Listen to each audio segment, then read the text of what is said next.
زه به ورله لوګې کوم خپل ارمان ستا ارمان ګټم زه به ورله لوګې کوم خپل ارمان ستا ارمان ګټم خلک په خپل ځان ګټي زه به آفتاب خان ګټم ما له شعرونه نه راځي ذهن باندې څومره ښکلي شعرونه وویلو چې ما یم چې زم پکې څه ووایم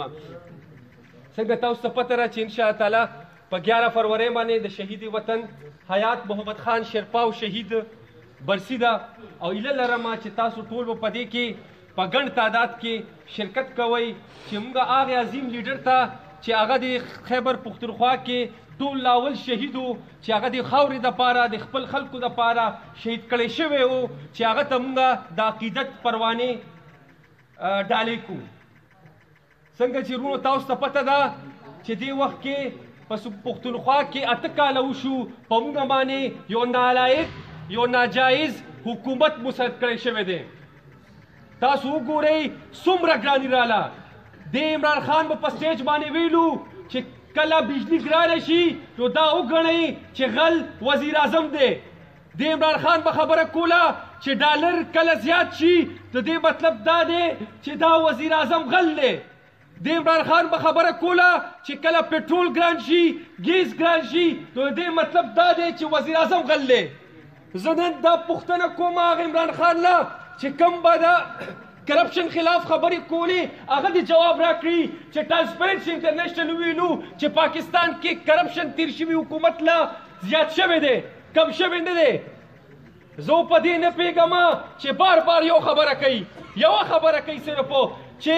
اپوزیشن غل دی اپوزیشن ډاکو دی زه تاله تپوس کوم چې ستا کم ممبران ستا کم قومي اسمبلی ممبران چې 8 کاله مخکې څه وو او اوس څه دي ما ته تاسو ووایئ چې کرپشن شته مهنګایي شته نوکریانې خرڅېږي که نه خرڅېږي ولې آفتاب خان کله وزیر اعلی و دې دوابۍ ته ګیس چا راوستی دی آفتاب خان راوستی دی موږ د NA23 هلته ګیس نشته دلته ګیس شته نوکریانې ورکړي دي پښتورنو کې د خپل غریب ولس خدمت یې کړی دی کم دی تاسو خپل MP وکتلو فتح شکور خان تاسو خپل منیجر ته وکتلو څه یې وکړو هغه روډ دی چې کوم 15 کاله مخکې جوړ شوی دی اوس هماغه روډ دی زه تاسو ته وایم راوچت شئ